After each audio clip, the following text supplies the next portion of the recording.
Imagine a threat that can simply be buried in the ground, where it will wait for decades until it resurfaces. And then the consequences can be fatal for everyone. This is exactly what the Russians are doing now in the occupied territories. Anthrax is a dangerous infection that is transmitted from animals to humans.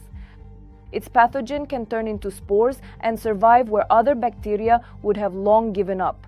In water, in places of old animal burials, and in soil, it can persist for more than 70 years. According to the main intelligence directorate, the occupiers are transporting the carcasses of livestock infected with anthrax to cattle burial sites in the occupied territory of the Kherson region. Why does the main intelligence directorate speak not only about a medical, but also an informational threat? Which areas are under the greatest threat? And should you be panicking right now? I'll answer these questions in just a moment. Intelligence reports say there are about 50 such sites in the Kherson region. At least 10 of them pose the greatest danger. Among the districts named by the Defense Intelligence, there are Askania Nova, Skadovsk, and Zalizny Port. These are areas where risks overlap one another. Occupation, heat, lack of proper oversight, neglected cattle burial sites, proximity to people and roads. The Defense Intelligence emphasizes that infected animals are disposed of with gross violations of sanitary regulations. Instead of burning the carcasses, they are simply buried. And the problem is not just with the burial itself. Some of the cattle burial sites are in a neglected state. They may be located near populated areas and highways. In some places, the distance from such burial sites to residential buildings is less than 1 kilometer. That is, they can be located near villages, roads, land where livestock graze, and places accessible to people. Intelligence also notes that many of these cattle burial sites lack proper protective structures, and some are located in areas with a high groundwater level. This increases the risk of the dangerous pathogen spreading. According to the Defense Intelligence, the anthrax bacterium can remain viable in the soil for decades. And that is precisely why the uncontrolled burial of infected livestock poses a threat to local residents, domestic animals, the soil, and the region's agricultural sector. The Defense Intelligence also does not rule out that Russia may use this situation for provocation and information manipulation. At the same time, intelligence emphasizes that the risk of infection spreading is real, especially in the areas chosen by the occupiers for burying infected livestock. And this is exactly where it is important to examine the detail. So subscribe to Focus. We take such stories, separate the facts, and explain why today's events can have consequences years later. In a comment to Focus, Defense Intelligence Representative Yevhen Yerin explained why intelligence specifically mentions Askania Nova, Skadovsk, and Zalizny Port. According to him, the Russians can use any areas of the temporarily occupied territories, but these 3 locations have an additional risk factor. They are located in coastal areas. It's summer now, with high temperatures and heat. But the main intelligence directorate believes that such conditions could become a catalyst for further Russian insinuations and accusations against Ukraine of so-called biological terrorism. In other words, the heat and the burial sites could become not only a medical problem. This could also provide a convenient backdrop for Russian propaganda.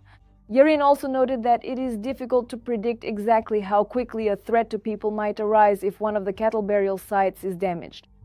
Each case depends on specific conditions: the exact location of the burial site, its current state, the type of soil, the nearby water sources, and what exactly has been disturbed. At the same time, the Defense Intelligence of Ukraine emphasizes that the very fact of creating such conditions is yet another crime committed by the occupiers. According to Yerin, the deliberate or negligent creation of a risk of an anthrax outbreak can be regarded as an act of biological terrorism against the civilian population in the temporarily occupied territories.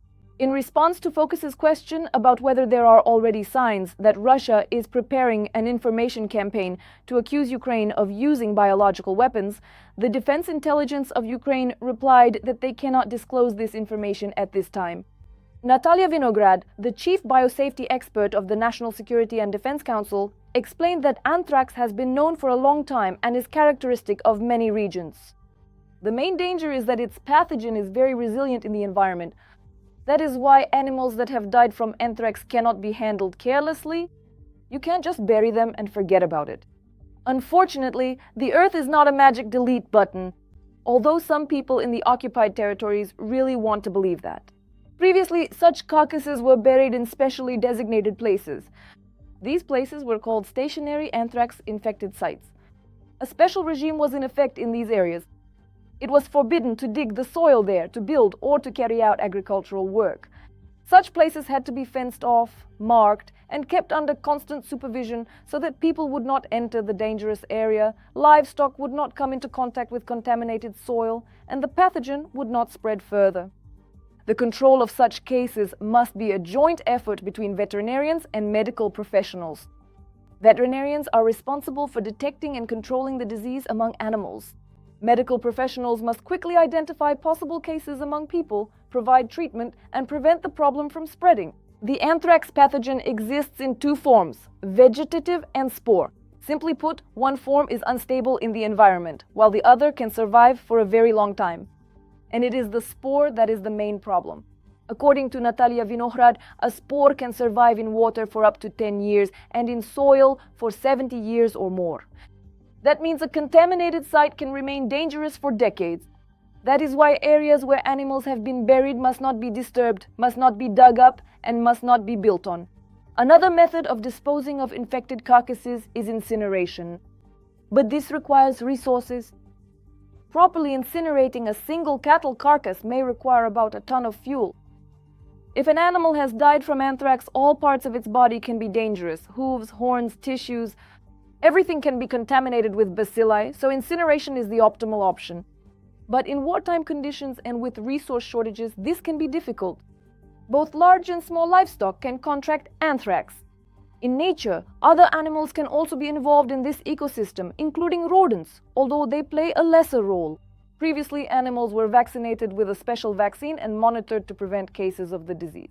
According to Natalia Vinograd, a person infected with anthrax can pose varying levels of danger to others. This depends on the form of the disease. If we are talking about the cutaneous bubonic form, such a person is usually not a source of further infection. However, the pulmonary form is much more dangerous. The expert reminds us, in the past, even the first case of anthrax would trigger a biological threat response system. The Commission on Technogenic and Environmental Safety in Emergency Situations would get involved, and efforts were made to quickly localize the problem. The expert also recalls the year 2001 in the United States when the anthrax pathogen was spread through letters. That case involved a combat strain, but the example itself demonstrates just how complex this infection can be from a biosecurity perspective. Anthrax can be more than just a natural occurrence. That is why the situation needs to be closely monitored. The incubation period can vary, from several hours to almost 2 weeks. It depends on how exactly the person became infected. If the infection entered through damaged skin, the course of the disease can be one way. If we're talking about aerosol transmission, the prognosis is much worse. In such cases, the average incubation period can be 2 to 3 days. But there is no need to panic. Although it is a real infection, it is well studied. There are measures for prevention, diagnosis, and treatment. The late summer and autumn period has always been considered a time when isolated cases may occur more frequently. Currently, the heat creates additional risks. An animal without water may lie down on dry grass, injure its skin, and these wounds can become an entry point for the pathogen if it is present in the soil. According to the expert, Ukraine has not recorded significant problems with anthrax for many years, but old burial sites remain, and they should be taken seriously. In the past, 23 administrative regions of Ukraine experienced epizootic or epidemic complications related to anthrax.